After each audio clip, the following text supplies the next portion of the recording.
July 20th, 2025. The world awakens to a day that will be remembered for years to come, a day when the very foundation of North American cooperation is shaken to its core. An unprecedented economic shockwave emanating from Washington, D.C. has sent ripples across the globe, threatening to unravel the long-standing U.S. Canada alliance that has been a pillar of stability for decades.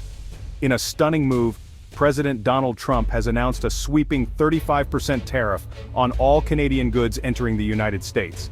This includes vital commodities like steel, which form the backbone of North American industry and manufacturing. The decision is already sending shockwaves through boardrooms and factory floors alike. Canadian Prime Minister Carney responded swiftly and firmly, publicly rejecting the U.S. action and vowing to defend Canadian interests at all costs. But the economic fallout was immediate and severe. Detroit's once bustling auto industry ground to a halt overnight, forcing tens of thousands of workers to return home, uncertain about their future and the fate of their communities. This is far more than a simple trade dispute. It has rapidly escalated into a global flashpoint, drawing the attention of governments and markets worldwide. The U.S. Canada partnership is not just about two countries. It underpins vast international supply chains and is crucial for global financial stability. Disruptions here threaten to cascade across continents. As the news broke, financial markets from Tokyo to Frankfurt tumbled, with investors scrambling to assess the fallout and brace for further shocks. Fears of a global recession surged, as uncertainty gripped both businesses and ordinary citizens, who anxiously checked their phones for updates and guidance. The human cost is already painfully clear in Detroit, where silent assembly lines and shuttered factories have devastated families, leaving entire communities in limbo and struggling to cope with the sudden loss of livelihood. The standoff now pits President Trump's aggressive economic nationalism against Prime Minister Carney's steadfast defense of multilateral cooperation, with both leaders under intense pressure from their citizens and the world. All eyes are on the diplomatic stage as negotiators and world leaders scramble to find common ground and prevent this crisis from spiraling into a full-blown trade war that could reshape the global order. The outcome of this standoff will not only define the future of North America, but also set a powerful precedent for international relations in an increasingly fractured and uncertain world. The U.S. and Canada share more than a border. They share a century of economic partnership. From the 1965 Auto Pact to NAFTA and the USMCA, their economies became deeply integrated, creating millions of jobs and unprecedented growth. Disputes over lumber, dairy, and digital taxes have tested the alliance but were always resolved through negotiation. Today's crisis is different. Patient diplomacy has been replaced by unilateral threats and punitive tariffs. The trust built over decades has eroded, replaced by volatility and uncertainty. The once stable rules-based system is now at risk, as supply chains unravel with a single announcement. The deep integration that was once a strength is now a vulnerability. The current standoff shows how quickly decades of partnership can be undone when political will falters. The stakes have never been higher for both nations. The White House shocked the world with a move that few saw coming, sending ripples through global markets and diplomatic circles alike. Announcing a sweeping 35% tariff on all Canadian imports, effective immediately, the administration upended decades of economic partnership between the two nations. President Trump justified the decision as a necessary response to what he called unfair trade practices and ongoing border security concerns. He framed the tariff as a powerful bargaining chip, designed to force Canada back to the negotiating table for a new, more favorable trade deal for the United States. The numbers behind this move are staggering. Over $900 billion in annual trade is now at risk. The tariff threatens a vast array of industries from oil and lumber to auto parts and agricultural goods, putting thousands of jobs and countless businesses in jeopardy on both sides of the border. This isn't a targeted measure, it's a sledgehammer to the North American economy. The sweeping nature of the tariff threatens to unravel tightly woven supply chains, disrupt manufacturing, and send shockwaves through communities that rely on cross-border commerce. Canada's response was swift but measured. Prime Minister Carney condemned the move as both illegal under international law and deeply damaging to Canadian workers and businesses. He vowed to defend Canadian interests at every level, signaling a readiness to stand firm. While no immediate retaliation was announced, Canadian officials made it clear they are preparing for a prolonged and potentially escalating trade battle, consulting with allies and industry leaders to chart their next steps. The tariff was imposed without warning, catching businesses and governments off guard.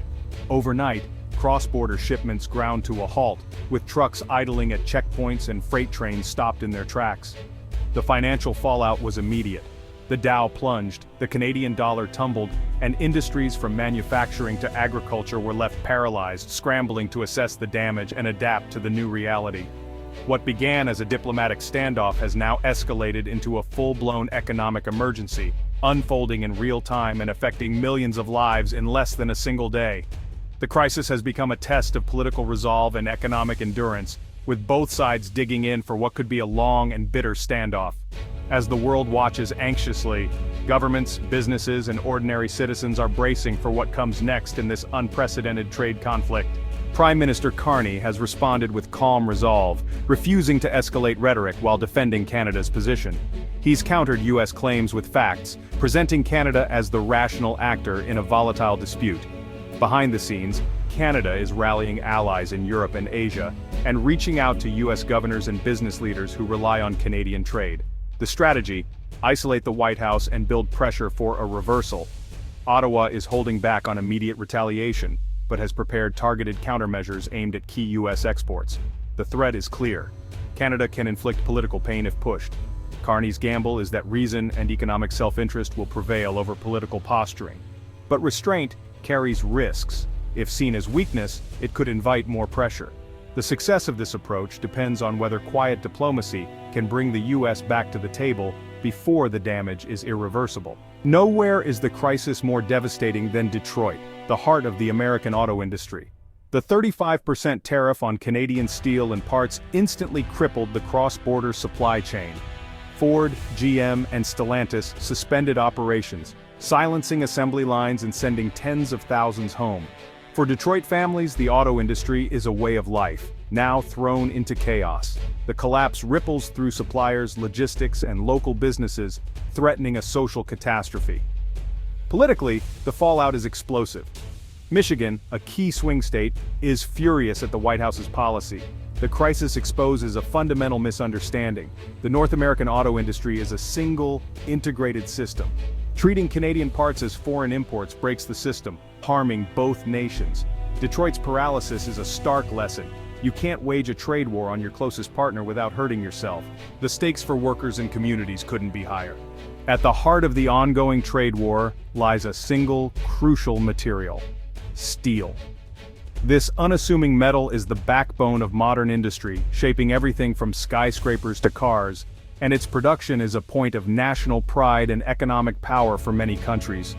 In 2018, President Trump imposed a sweeping 35% tariff on Canadian steel, arguing that such a move was essential to protect U.S. national security and safeguard American jobs.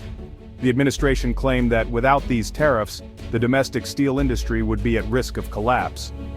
The U.S. government accused Canada of acting as a gateway for cheap foreign steel, mainly from China and other low-cost producers, allowing it to flood the American market and undercut U.S. steelmakers, threatening their survival. Canada, however, firmly rejects these allegations. Canadian officials argue that their steel industry is a reliable partner, not a threat, and point to strict safeguards and regulations designed to prevent dumping and unfair competition. The reality is that the steel industries of both countries are deeply intertwined. Canadian steel is not just exported to the U.S., it is a vital component for American manufacturing, especially in the auto sector, where cross-border supply chains are the norm. This dispute is not new. Previous rounds of tariffs and retaliatory measures have come and gone, often resolved through negotiations like the USMCA agreement. Yet the underlying tensions and mistrust have never fully disappeared. Now, with the reintroduction of tariffs, the stakes are higher than ever before. The very survival of cross-border industrial integration is at risk, threatening jobs and communities on both sides of the border. Ironically, while the U.S. claims to be protecting its own industry, these measures end up hurting its vital auto sector, leading to layoffs, factory closures, and economic uncertainty in cities like Detroit. Both nations now find themselves locked in a standoff, each defending domestic interests, but risking mutual harm. The rhetoric grows sharper and compromise seems increasingly distant. Ultimately, the steel dispute is more than just a trade disagreement. It's a microcosm of a larger crisis, where shared prosperity is sacrificed for political gain, and the true cost is borne by workers and industries on both sides of the border. The U.S. Canada trade crisis is shaking the global economy. Markets worldwide plunged as investors lost faith in North American stability. The conflict injects uncertainty into global supply chains, already fragile from years of disruption. Companies from Europe to Asia are caught in the crossfire as North American integration breaks down. The crisis is a warning. Over-reliance on politically volatile borders is risky. Geopolitically, the dispute weakens the Western alliance and emboldens adversaries. America's image as a reliable leader is damaged, and the precedent for global trade is dangerous. If the U.S. can impose drastic tariffs on its closest ally, what protection do trade agreements offer? The world is watching, fearing a new era of protectionism and economic fragmentation. Leading economists warn the tariff policy is dangerously misguided. Dr. Amelia Thorne of the Peterson Institute says tariffs in today's world are a sledgehammer, not a scalpel. They shatter supply chains and hurt your own economy. The idea of an American-made car is fiction. Vehicles are North American-made, built through cross-border transactions. A 35% tariff on Canadian parts is a 35% tax on American factories. The Detroit shutdown was inevitable, not surprising. Tariffs meant to protect workers have instead put thousands out of work overnight. The long-term damage is worse: broken trust, lost investment, and companies moving operations elsewhere. Only de-escalation and negotiation can restore stability. Using tariffs as a blunt tool is like performing surgery with a chainsaw, crude and destructive. The warning is clear. This path leads to mutual decline. After a chaotic 24 hours, the U.S. and Canada face a stark choice. Economic warfare means recession, broken supply chains, and a ruptured friendship. For every Canadian industry hurt, an American one suffers too. The alternative is negotiation. Difficult but essential for shared prosperity. The door to diplomacy remains open, with Carney signaling a preference for dialogue.